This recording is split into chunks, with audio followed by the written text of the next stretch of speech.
ಈಶ್ವರನು ಪರದೇಶಿಯಾದರಿಂದಲೇ ಅವನಿಗೆ ಮನ್ನಣೆ ದೊರಕುವುದು.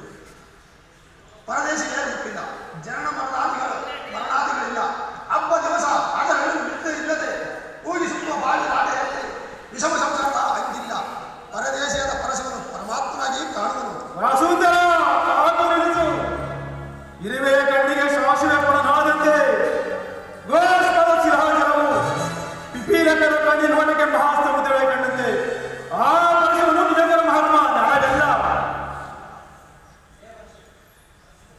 ರಸದಲ್ಲಿ ಮಿಕ್ಸು, ವಿಷದಲ್ಲಿ ಹಾಲಾರವೆಂಬ ಹೆಸರಾಂತ ಪರಶಿವನನ್ನು ನಿರಾಕರಿಸಬಾರದು. ಕಾಲ ಅತೀತವಾಯಿತು, ನಾನಿನ್ನು ಬರುತ್ತೇನೆ. ಹೊರಡು. ಸತ್ರಯಾಗ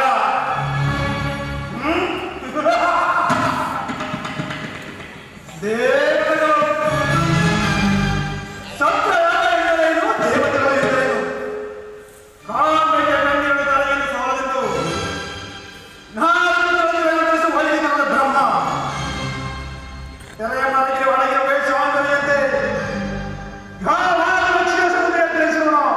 ಆ ವಿಷ್ಣು ಇವರೆಲ್ಲ ಸತ್ರಾಗ ಸಮಾರಂಭದಲ್ಲಿ ಭಾಗವಹಿಸುವಂತೆ ಹೆಂಡತಿ ನಿಭಜಿಸು.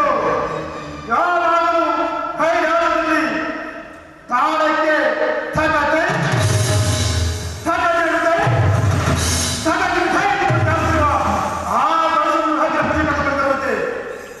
ಆ ಪರಶುವನಿಗೆ ಹಣೆಯಲ್ಲಿ ಕಣ್ಣುಂಟು, ನನಗೆ ಬಾಳಲ್ಲಿ ಕಣ್ಣುಂಟು. ಆದ್ದರಿಂದ ಆ ಪರಶುವನಿಗೆ ಸರಿ ಸಮಾನನು. ಅದರಲ್ಲಿಯೂ ಅದರಲ್ಲಿ ಹತ್ತಿರವಿರುವುದು